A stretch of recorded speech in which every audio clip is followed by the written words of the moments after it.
사사기 6장 25절에서 40절 합독합니다. 시작.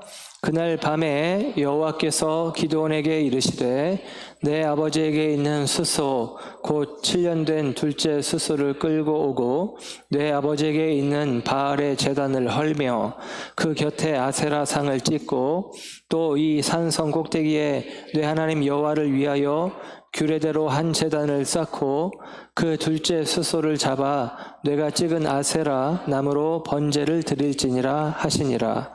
이에 기드온이 종 10사람을 데리고 여호와께서 그에게 말씀하신 대로 행하되 그의 아버지의 가문과 그 성읍 사람들을 두려워하므로 이 일을 감히 낮에 행하지 못하고 밤에 행하니라.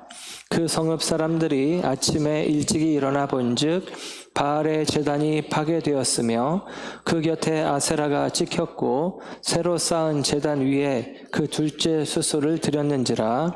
서로 물어 이르되 이것이 누구의 소행인가 하고 그들이 캐어 물은 후에 이르되 요아스의 아들 기드온이 이를 행하였도다 하고 성읍 사람들이 요아스에게 이르되 내 아들을 끌어내라. 그는 당연히 죽을지니 이는 바알의 제단을 파괴하고 그 곁에 아세라를 찍었음이니라 하니 요아스가 자기를 둘러선 모든 자에게 이르되 너희가 바알을 위하여 다투느냐? 너희가 바알을 구원하겠느냐? 그를 위하여 다투는 자는 아침까지 죽임을 당하리라. 바알이 과연 신일진데 그의 제단을 파괴하였은즉 그가 자신을 위해 다툴 것이니라 하니라. 그날에 기드온을 여룻바알이라 불렀으니 이는 그가 바알의 제단을 파괴하였으므로 바알이 그와 더불어 다툴 것이라 함이더라. 그때 미디안과 아말렉과 동방 사람들이 다 함께 모여 요단강을 건너와서 이스라엘 골짜기에 진을 친지라. 여호와의 영이 기드온에게 임하시니 기드온이 나팔을 불매 아비에셀이 그의 뒤를 따라 부름을 받으니라. 기드온이 또 사자들을 온 므낫세에 두루 보내매 그들도 모여서 그를 따르고 또 사자들을 아셀과 스불론과 납달리에 보내매 그 무리도 올라와 그를 영접하더라. 기드온이 하나님께 여쭈되 주께서 이미 말씀하신 같이 내 손으로 이스라엘을 구원하시려거든 보소서 내가 양털 한 뭉치를 타작마당에 두리니 만일 이슬이 양털에만 있고 주변 땅은 마르면 주께서 이미 말씀하신 같이 내 손으로 이스라엘을 구원하실 줄을 내가 알겠나이다 하였더니 그대로 된지라. 이튿날 기드온이 일찍이 일어나서 양털을 가져다가 그 양털에서 이슬을 짜니 물이 그릇에 가득하더라. 기드온이 또 하나님께 여쭈되 주여 내게 노하지 마옵소서. 내가 이번만 말하리이다. 구하옵나니 내게 이번만 양털로 시험하게 하소서. 원하건대 양털만 마르고 그 주변 땅에는 다 이슬이 있게 하옵소서 하였더니 그 밤에 하나님이 그대로 행하시니 곧 양털만 마르고 그 주변 땅에는 다 이슬이 있었더라. 아멘. 아멘. 할렐루야. 오늘 이 아침에도 하나님의 사랑하심과 은혜가 저와 여러분 가운데 함께하는 줄 믿습니다. 사사기 9번째 시간이면서 사사 기드온 이야기 2번째, 오늘 부제는 여룻바알이라는 제목으로 말씀을 전합니다.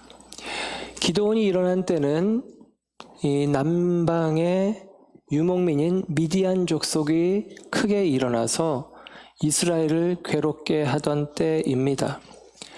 이전의 시간들은 8년, 18년, 20년 그렇게 긴 시간 압제를 당했는데 미디안에 의해서는 7년, 상대적으로는 짧은 시간이지만 그 압제가 더 크고 깊어 이스라엘 사람들이 산속으로 숨어 들어가서 산에서 굴을 또 산성을 짓고 살아가는 일들이 있었다라고 이야기를 합니다. 낙타를 끌고 와서 파종할 때에도 이스라엘 사람들의 소유물을 빼앗아가는 일들이 있어서 극심한 궁핍함 가운데 이스라엘이 들어가 있는 상황 속에 하나님께서 사사 기드온을 통해서 이전에 그리하셨던 것처럼 하나님의 구원의 일들을 이루어 가십니다. 기드온의 이야기가 성경의 사사기의 내용 중에 삼손과 더불어 굉장히 길게 기록이 되어 있고 자세히 기록이 되어 있습니다. 기드온을 향한 주님의 부르심과 응답하는 과정, 그 응답을 따라 이스라엘의 구원자로 세워지는 과정들이 자세하게 기록되어 있는 것이 기드온의 이야기인데, 그 지난 시간에 우리가 살핀 이야기는 하나님께서 기드온을 부르시는 장면이죠. 큰 용사여, 하나님이 너와 함께 하신다. 그런데 그 말씀을 듣고 나서 기드온은 표징을 구합니다. 하나님이 나와 함께 하신다는 표징이 있었으면 좋겠습니다. 그래서 여호와의 사자를 위해서 예비했던 음식, 염소 고기와 그리고 무교 전병을 바위에 올려놓고 여호와의 사자가 지팡이 끝을 댔을 때 바위에서부터 불이 나서 그 음식이 타죠. 그 위에 국물까지 부었는데 젖은 음식이 불타며 하나님께서 함께 하신다는 표징을 보여주시고 확신을 심어주시기도 하셨습니다. 그래서 하나님인 것을 알고 나서 좋아하는 게 아니라 두려워하는 게 기드온이에요. 내가 하나님을 대면하여 보았으니 이제는 죽게 생겼다. 그게 구약에 있는 사람들의 생각입니다. 죄인인 우리가 거룩하신 하나님을 대면하면 죽을 수밖에 없다라는 인식이죠. 그때 하나님께서 안심하도록 말씀하셨고 그 일을 통해서 여호와 샬롬, 평강의 하나님이라는 제단을 기드온이 쌓았다라고 하는 사실입니다.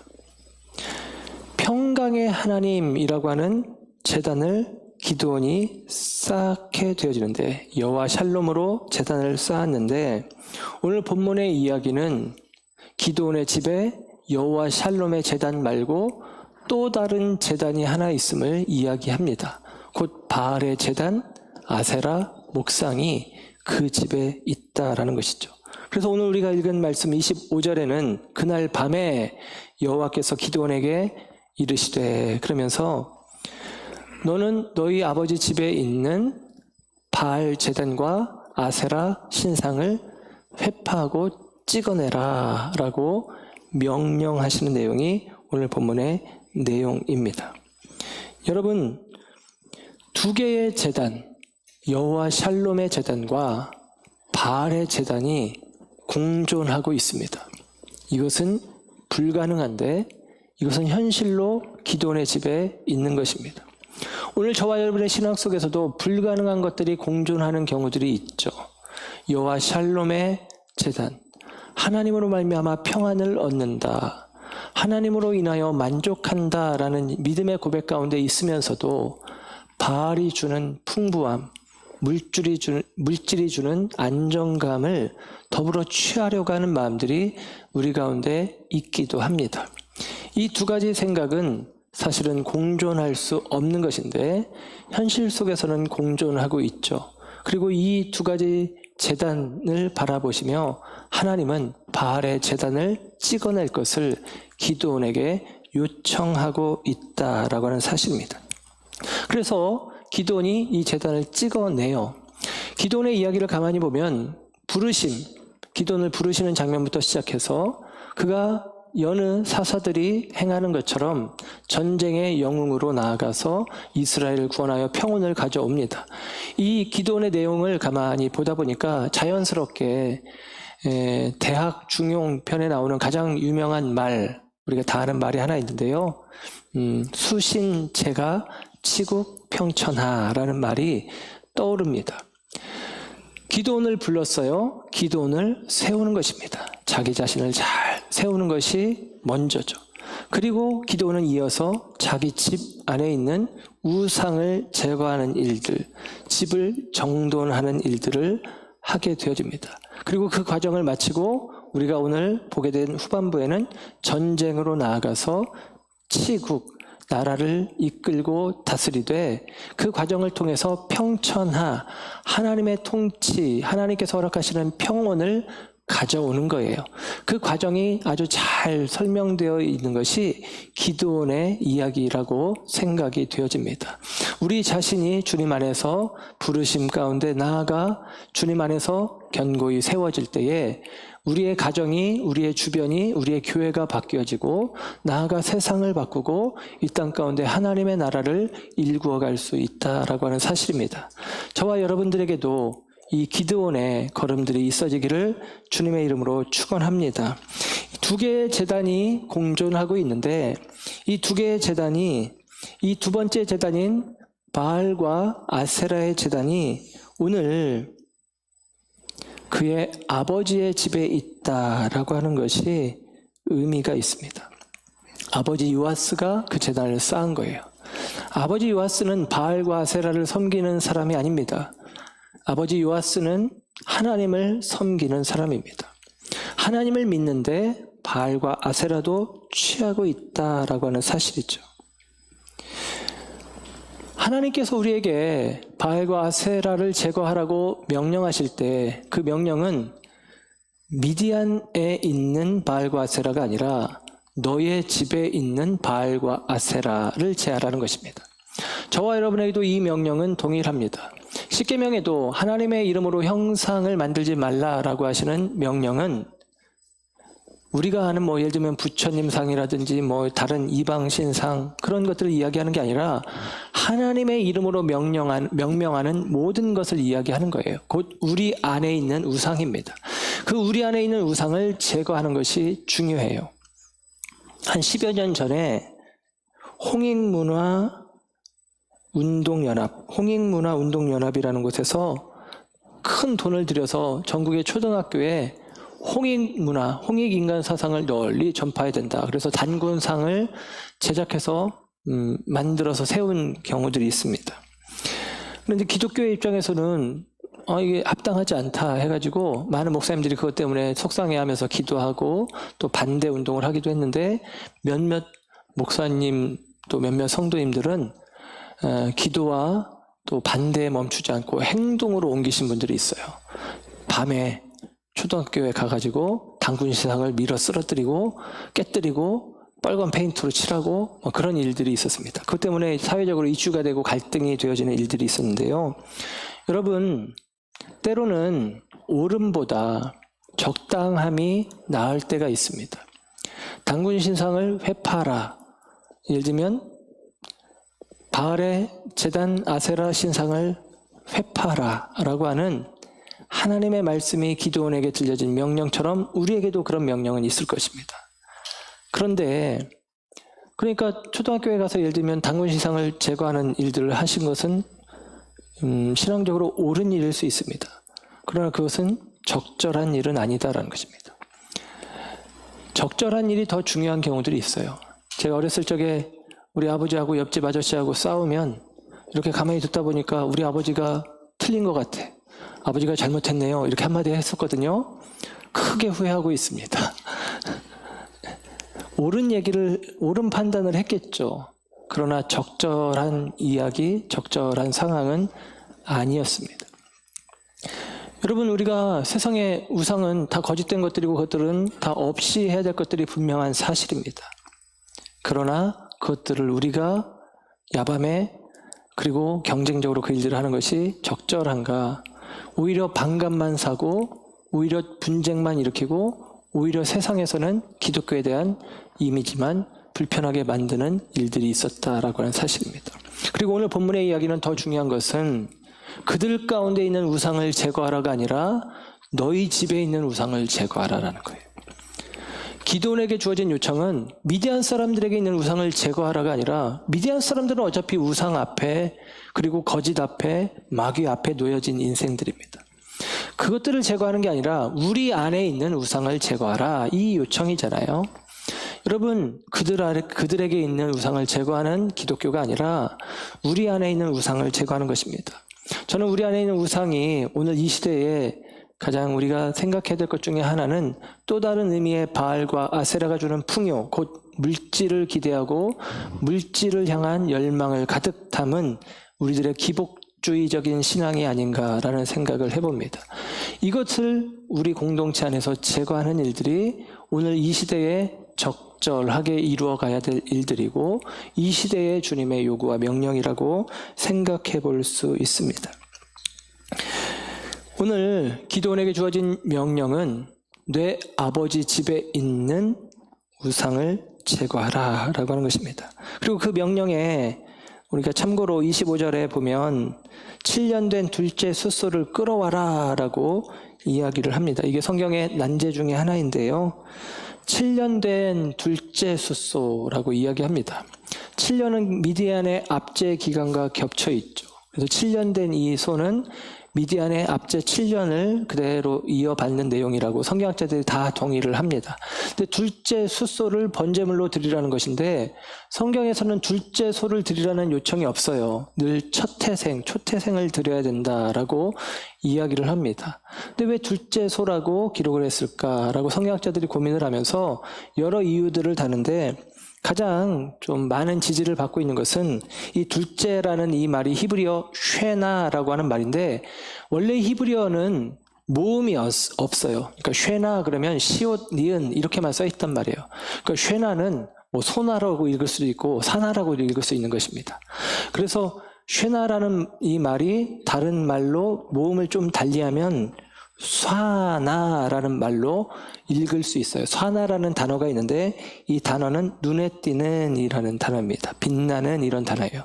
이 말이 나중에는 살찐이라는 의미로 이해가 되어집니다. 그래서 70인역 성경에서는 그러니까 2000년 전에 히브리어를 헬라어로 번역하는 과정 속에서 그 당시에 학자들은 이 둘째라고 하는 쉐나라고 하는 말을 살찐이라고 하는 헬라어 의미인 시투톤이라고 하는 의미로 바꾸어서 기록을 해줬어요. 그래서 살찐, 7년 된 살찐 소 이렇게 이제 번역을 해줬고 많은 학자들은 그 생각을 지지합니다. 그러니까 하나님께 드려야 되는 소니까 살찐 소를 드리는 것이죠. 그래서 7년 된 살찐 소를 주님이 번제로 받으신다라고 하는 의미는 미디안의 압제로부터 이스라엘을 해방해 주신다라고 하는 주님의 응답이기도 한 것입니다. 그것이 오늘 기드온에게 요청되고 있는 것인데 이 미디안으로부터의 압제, 미디안의 압제로부터의 해방을 위해서 필요한 것은 무엇이냐? 먼저는 우리 안에 있는 거짓된 것들을 제거하는 것이죠. 여러분 기억하십니까? 지난 시간에 사사 기드온이 세워지기 전에 기드온 이야기 가운데 아주 특이한 이야기는 선지자가 먼저 보냄받았다. 선지자의 요청은 회개하라. 어려워요, 힘들어요가 아니라 잘못했어요, 죄를 지었습니다, 돌이키겠습니다 라는 요청인 것이죠. 그 요청이 동반되어질 때 하나님의 구원이 우리 가운데 온전히 성취되어지는 것입니다. 그래서 오늘 기드온은 하나님의 명령을 따라 자기 집 안에 있는 바알의 제단 그리고 아세라 목상을 회파하는 일들을 하게 되어집니다. 그런데 그 일을 하긴 하는데 27절 끝에 보면 사람들을 두려워해서 밤에 그 일을 했다라고 이야기를 합니다. 사람들이 두려워서 밤에, 안 볼 때 몰래. 여러분, 기드온은 하나님이 그를 부르시면서 큰 용사라고 했는데 큰 용사가 포도즙 틀에서 타작을 하고 있다. 겁쟁이라는 사실을 우리가 확인했죠. 오늘 그 집의 우상을 제거하는 과정 속에서도 그의 겁먹은 모습은 여실히 드러납니다. 밤에 두려워서 사람들이 안 볼 때 그 일을 했다라고 이야기를 합니다. 기드온은 겁이 많은 사람입니다. 그러나 기드온은 겁이 많지만 하나님이 시키시는 일을 우리 식으로 표현하면 꾸역꾸역 해냅니다. 그게 바로 기드온이에요. 기드온, 하나님이 그를 부르셨고 그 부르심에 응답하셔서 기드온이 이제 뒷부분에 보면 여룻바알이라는 이름을 얻게 되어지는데 그 여룻바알은 바알과 싸우는 자라고 하는 것입니다. 바알과 싸우는 자, 바알과 싸움하는 자, 곧 기드온이 결국에는 이 바알의 제단 아세라 목상을 찍어내는 과정을 통해서 바알과 싸우는 자라는 이름을 얻게 되어지는데 그 과정이 그냥 하나님의 말씀을 듣고 그냥 단순히 그래 할렐루야 아멘 하고 가서 순종한 그런 모습이 아니라 그는 두려워하는 마음도 있었고 염려하는 마음도 있었고 그리고 주저하는 모습들이 그에게 보이고 있다라고 하는 사실이에요. 히브리어 원어 성경에 보면 그가 이 바알 제단을 무너뜨린 그날 밤을 정관사를 붙이지 않아서 하나님이 명령하신 그 밤이 아니라 그 다음 날 혹은 그 다다음 날 어느 날인지 모르는 그때쯤, 그러니까 한마디로 말하면 지연하고 있는 것이죠. 지연하고 있는 모습을 표현해 주기도 했습니다. 여러분, 우리가 하나님의 부르심 앞에서 즉각적으로 순종하지 못하는 일들은 우리 가운데 있습니다. 그리고 주저하고 머뭇거리는 일들이 우리 가운데 있습니다. 그것은 너무나 자연스러운 일이에요. 다니엘처럼 하나님 앞에 어려서부터 뜻을 정하고 그 뜻을 향해서 한 번도 거슬림 없이 묵묵하게 뜻을 정한 대로 살아가는 인생도 있기도 하지만 주저하고 머뭇거리고 넘어지고 실패하고 또 다시 한번 다짐해보고 하면서 주님을 따라가는 일들도 있는데 기드온이 그런 케이스예요. 대부분의 경우는 그렇습니다. 사실은 저도 기드온과에 속합니다. 뜻을 정하고 넘어지지 않고 믿음으로 철저하게 순종하며 달려가는 게 아니라 꾸역꾸역 주님의 부르심을 따라 순종하면서 나아가는 모습이 제 모습이기도 하다라고 고백을 드립니다. 기드온이 바알의 제단을 깨뜨리라는 요청을 했을 때 두려워한 까닭은 바알의 제단을 깨뜨리면 사람들이 나를 어떻게 생각할까라고 하는 것이죠. 여러분, 바알의 제단을 깨뜨리는 상황은 바알의 제단이 왜 오늘 아버지의 집에 있느냐, 요아스의 집에 있느냐, 그 바알의 제단으로 말미암는 부요함이 그들 가운데 있었기 때문입니다. 그 부요함을 끊어내는 건 쉽지 않아요. 여러분, 예를 들면 예수님을 따라간다, 예수님의 부르심에 순종하여 예수님을 따라간다는 것은 어찌 보면 어려워지는 것입니다. 저도 목회자가 되는 과정 가운데 주님을 따라가는 데 있어서 주저함이 있는 까닭은 주님을 따라가면 넉넉지 않을 텐데, 풍부함을 잃어버릴 텐데 라고 하는 생각들이 있었기 때문입니다. 오늘 기드온의 집에는 예를 들면 하나님이 요청하시는 것들이 살찐 소를 내놔라. 여러분, 다른 사람들은 다 빼앗겨서 궁핍한 가운데 있는데 이 집에는 살찐 소가 있대요. 여호와의 사자를 위해서 염소를 잡고 그리고 한 에바의 밀가루 아주 많은 양입니다. 그것들을 기꺼이 내놓을 수 있는 물질이 있는 거예요. 이 바알의 제단을 부수러 갈 때 10명의 종을 데리고 갔답니다. 10명의 종이 있으면 부잣집인 것이죠. 그런데 하나님의 부르심에 순종하면 어떻게 되는 것입니까? 바알의 제단이 헐려지면 어떻게 되는 것입니까? 이 부요함의 기초가 흔들리는 거예요.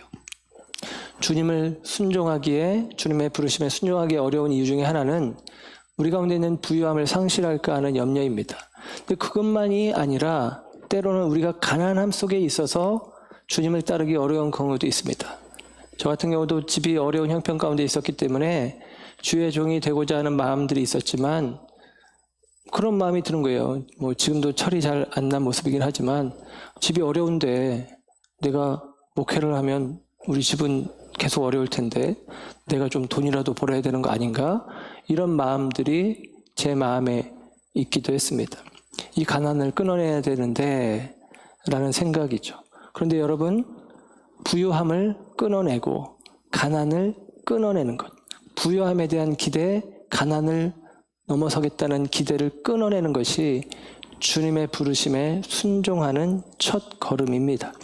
여러분, 그 과정이 우리 가운데 필요해요. 다시 말씀드리지만 두 제단은 우리에게 허락되지 않습니다. 여호와 샬롬, 주님 한 분으로 나는 충분하다, 만족하다, 안전하다 라는 고백이 있을 때에 바알의 제단, 부유함이 필요한데 이 가난을 넘어서야 되는데 라고 하는 우리들의 주변과 상황을 보는 바알의 제단은 헐어낼 수 있다라고 하는 사실입니다. 오직 여호와 샬롬의 제단이 저와 여러분의 삶 가운데 세워지기를 주님의 이름으로 축원합니다. 기드온은 그 이름의 뜻이 부수는 자 혹은 찍는 자라는 거예요. 그 이름대로 행하는 것입니다. 그래서 기드온이 큰 용사가 되는 것입니다. 두렵고 떨리지만 그 이름대로 하나님이 기드온을 세워가는 것입니다. 바알의 제단을 부수고 아세라 목상을 찍어내는 기드온의 이름이 그의 삶 가운데 성취되었을 때 기드온은 여룻바알이라는 이름을 얻게 되어집니다. 여룻바알은 바알과 싸우는 자라고 이야기했죠. 이 이름은 지금 불려지는 이름인데 별명 같은 것입니다. 그런데 이제 7장의 내용 속에서는 다 기드온이라고 해요. 8장도 기드온이라고 하는데 8장 끝나는 부분에 기드온이 죽을 때 기드온이라는 이름 대신에 여룻바알이라는 이름이 그때부터 등장하면서 9장에 가면 이 기드온의 아들인 아비멜렉이 스스로 왕이 되려고 하는데 나쁜 놈입니다. 그에게 대하여 반대 자리에 아비멜렉 스스로 왕이 되고자 하는 그에게 반대 자리에 여룻바알이라는 이름을 반복해서 세워놓습니다. 그래서 스스로 높아지고 스스로 부해지고자 하는 그 생각과 반대편에 기드온을 여룻바알이라는 이름으로 세워서 하나님의 법을 설명하고 있는 것이 성경의 구조이기도 해요. 여러분, 기드온이 하나님의 부르심 앞에 그가 순종하고 나아가는 결단을 합니다. 그의 부요함의 기초를 찍어버리는 것이죠. 근데 이게 쉬운 일이 아니에요. 어려운 일입니다. 그런데 이것이 가능해진 거예요. 기드온이 주님의 부르심에 순종하는 결과는 기드온에게 이익이 되어지는 것이 아닙니다. 기드온은 그 과정을 통해서 손해를 보게 되고 그리고 기드온을 위한 일들은 없어지는 것일 거예요. 우리가 주님을 따라간다는 것도 마찬가지입니다. 내게 이익이 되어지고 유익이 되어지는 일들은 별로 없어요.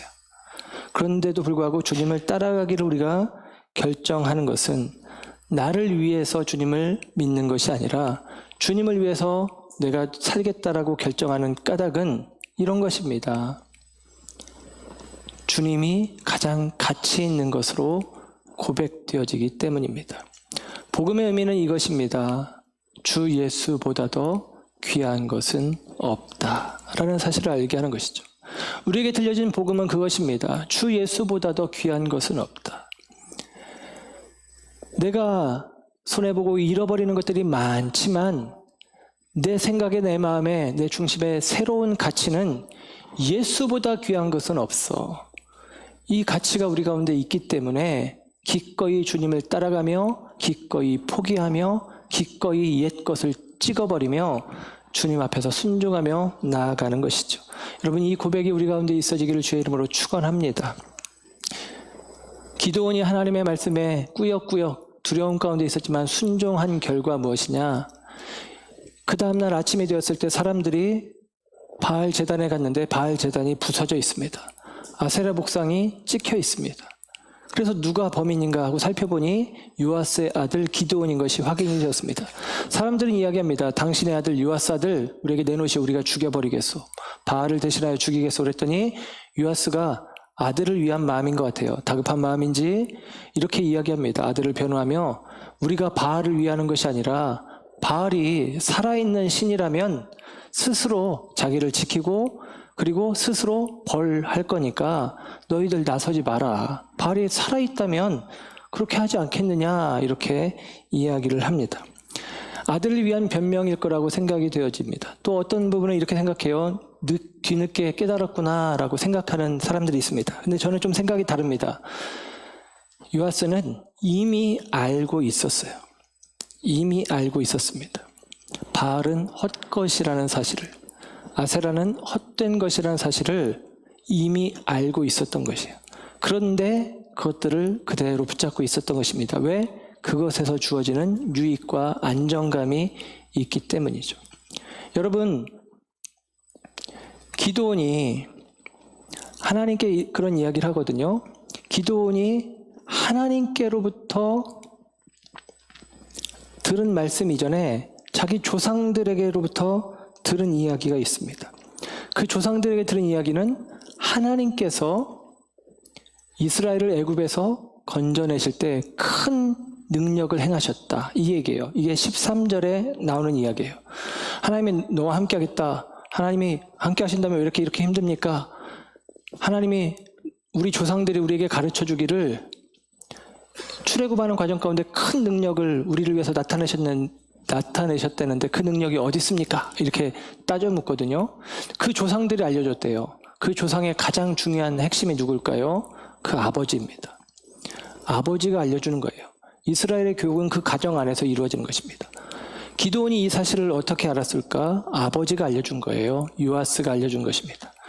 요아스가 이야기했어요. 하나님이 우리 조상들을 가나안에서 이끌어낼 때에 애굽에서 이끌어내어 가나안을 이끌 때에 큰 이적을 행하셨다. 하나님이 그렇게 우리를 도와주셨다라고 알려준 사람이 요아스란 말입니다. 근데 그 요아스가 어느 날 바알을 끌어들이고 있고 아세라를 품고 있는 거예요. 요아스는 그것들이 헛된 것이고 거짓된 것인 줄 압니다. 하나님을 믿는 믿음이 그에게도 분명히 있어요. 그러나 그는 그것들을 놓아버리지 않았던 것이죠. 그런데 기드온이 이 일을 행하고 나서 요아스가 비로소 끊어버려야 될 것들을 끊어내는 것입니다.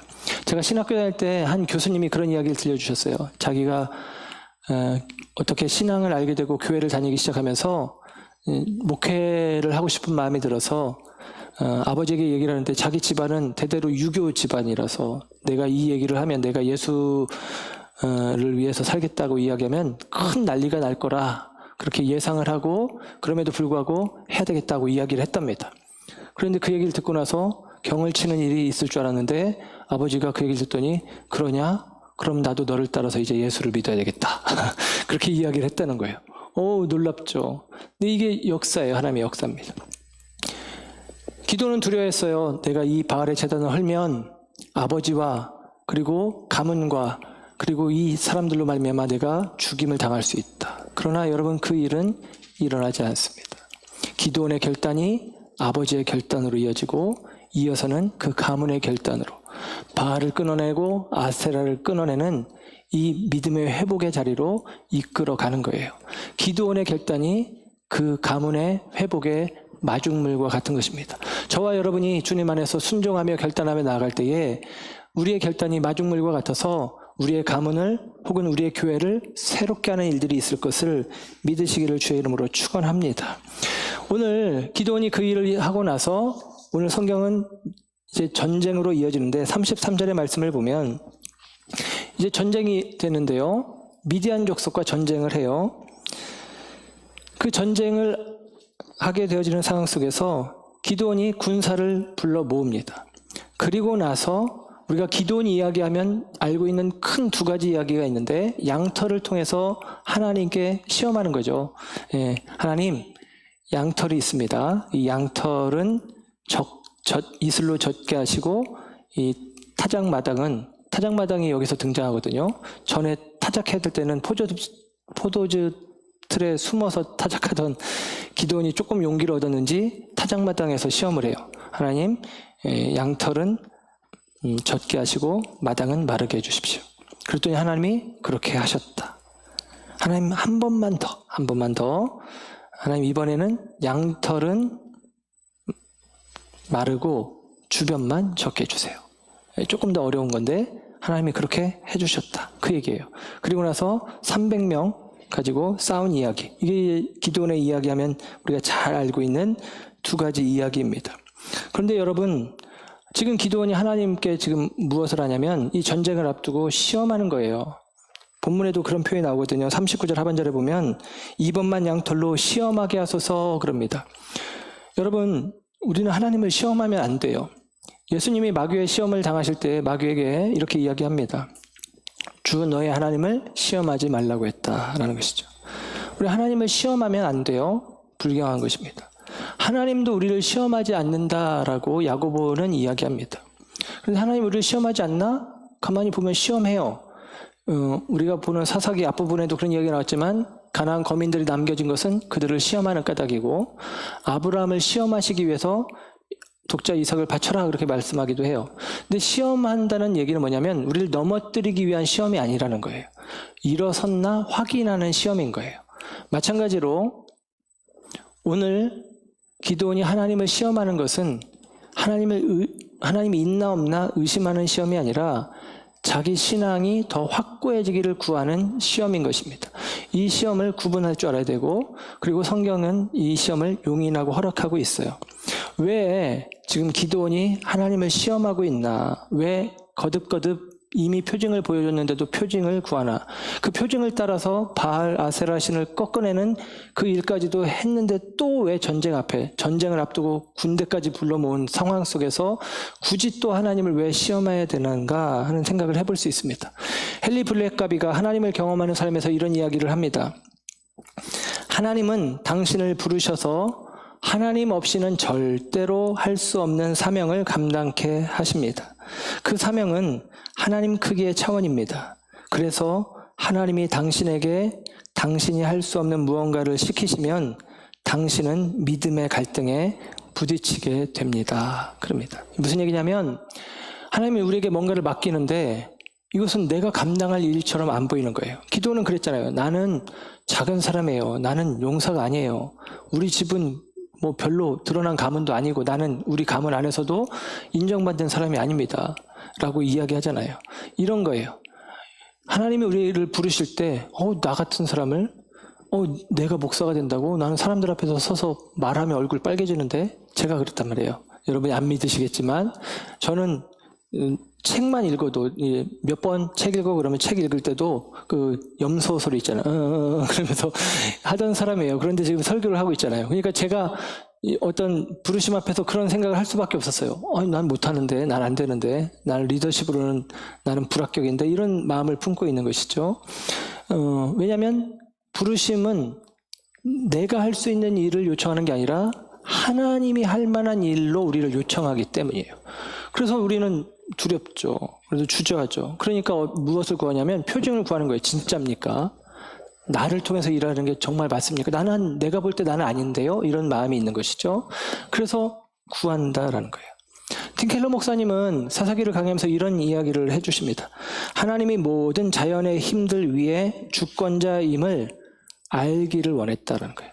기도는 하나님이 이 모든 것 위에 주권자임을 알기를 원했다는 거예요. 기도는 하나님을 알기 원했던 거예요. 조금 더 표현하면 더 알기 원했던 거예요. 더 또렷하게, 더 분명하게 알기를 원했던 거예요. 그러면서 그런 이야기를 합니다. 기도는 우리가 가지고 있는 하나님을 알 만한 방편들이 없는 시대의 사람이라는 거예요. 우리는 성경도 있고, 우리에게는 기도의 시간도 있고, 이렇게 공부할 수 있고, 공동체도 있고, 그래서 우리는 하나님을 여러 방면으로 경험해서 알고 있는데, 기도는 겨우 지금 하나님이 한 번 나타나셔서 내가 하나님이다. 그거 너 평안해라. 이거 그 사건 한 번이잖아요. 그러니까 이 한 번만이 아니라 하나님을 더 알아야 되겠다. 그래야 내가 하나님의 부르심에 계속같이 순종할 수 있겠다라는 생각을 갖는 것입니다. 이것은 우리에게 공통적으로 있는 생각이에요. 저는 목사이지만 제가 그렇게 표현했죠. 꾸역꾸역 따라간다고. 여러분, 한 번의 경험으로 온전한 순종이 이어서 나타나지 않아요. 지금도 저는 구합니다. 하나님께 순종하기를 결단하면서 순종할 수 있도록 믿음을 더해 주시고 확신을 더해 주시고 체험을 더해 주시기를 구해요. 그게 있어야 한 걸음 더 갈 수 있을 것 같아요. 그게 없으면 못 갈 것 같아요. 왜? 나한테 부여하신 일은 내 힘으로는 감당할 수 없는, 내가 할 수 있는 일은 아니다라는 생각이 들기 때문입니다. 그래서 우리는 표징을 구하는 거예요. 그리고 그 표징을 구할 때 하나님께서는 그 과정을 통해서 우리의 믿음을 구체화해 주시고 공고히 해 주시는 거예요. 이것을 확신이라고 이야기합니다. 구원받는 믿음이 아니라 우리의 믿음이 견고한 믿음이 되어지는 과정. 그 과정을 위해서 이 양털뭉치 시험이 있는 거예요. 하나님께 시험하는 것입니다. 근데 하나님이 그것을 들어주셔요. 자신을 통해서 일하실 것에 대한 확신을 얻기 위해서입니다. 도마가 부활하신 예수님을 다른 제자들은 만났는데 못 만났어요. 제자들이 이야기합니다. 예수님을 만났다. 그랬더니 도마가 우리는 알죠. 의심했다. 내 손으로 그 손에 난 못자국, 허리에 난 창자국에 넣어보지 않고는 믿지 못하겠다. 여러분, 우리는 그래서 안 믿은 것으로 생각하지만 여러분, 그는 무조건 안 믿었을까 저는 생각해 보는데 믿었을 것 같아요. 예수님을 믿었고 제자들의 증언을 그가 무시할 수 없었을 것입니다. 그러나 그에게는 조금 더 확신이 필요했던 것입니다. 그리고 예수님은 그 확신의 요구를 책망하시기보다 넣어봐라. 넣었는지 안 넣었는지 모르지만 다음 여덟째 날이 지나서 8회 후에 나타나셔서 그래? 그럼 한번 넣어봐라 하면서 허락을 해주시잖아요. 그게 도마로 하여금 순교자의 삶을 살게 하시는 하나님의 은혜입니다.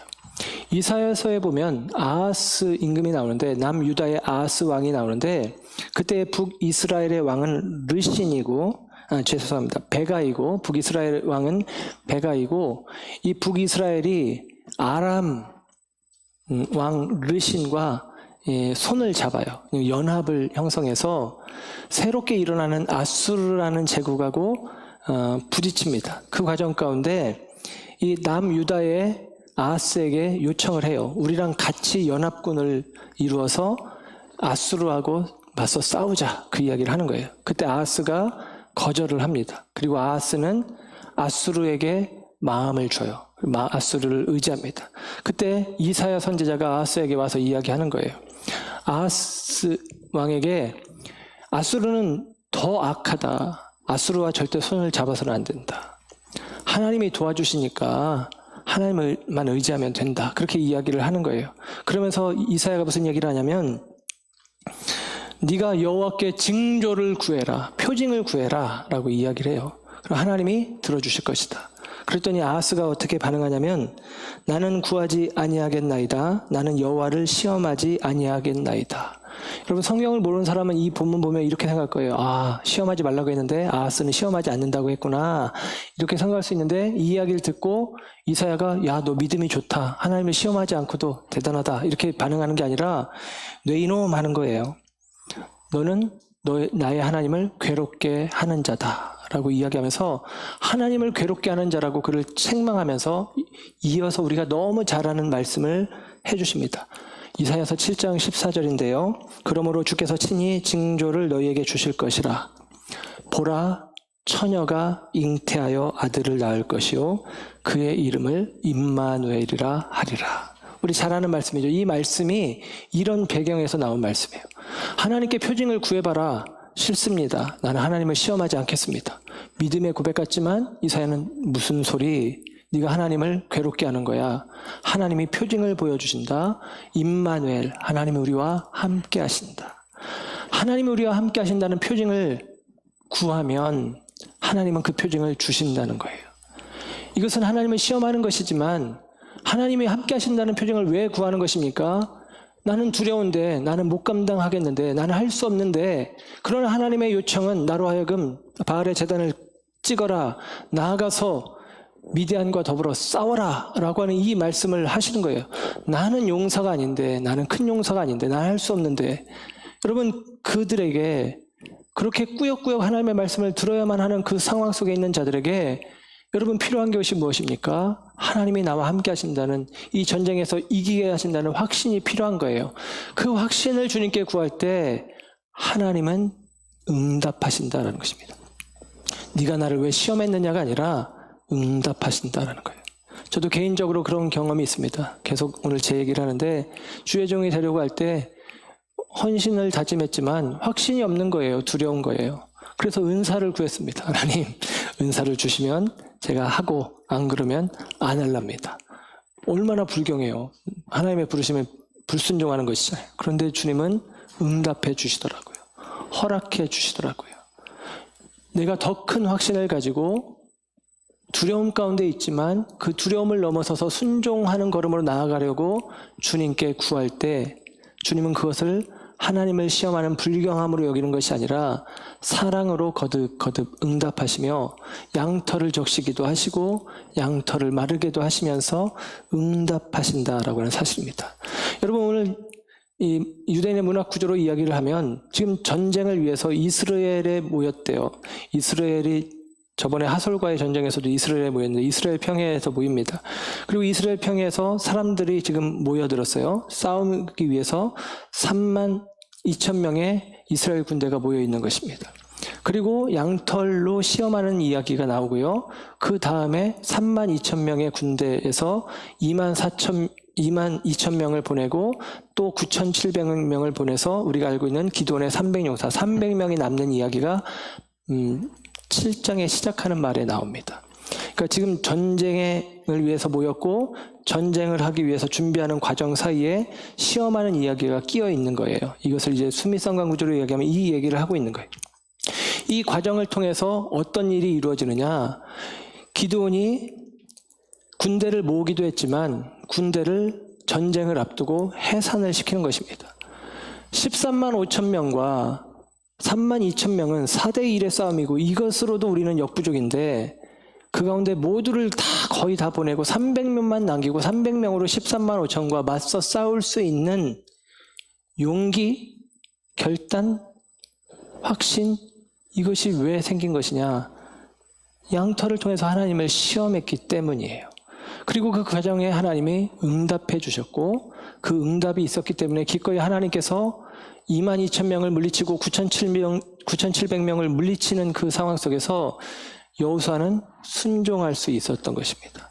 그들이 아니라 함께 하시는 하나님, 이기게 하시는 하나님을 그는 익히고 배워가는 과정 가운데 있었다라고 하는 것입니다.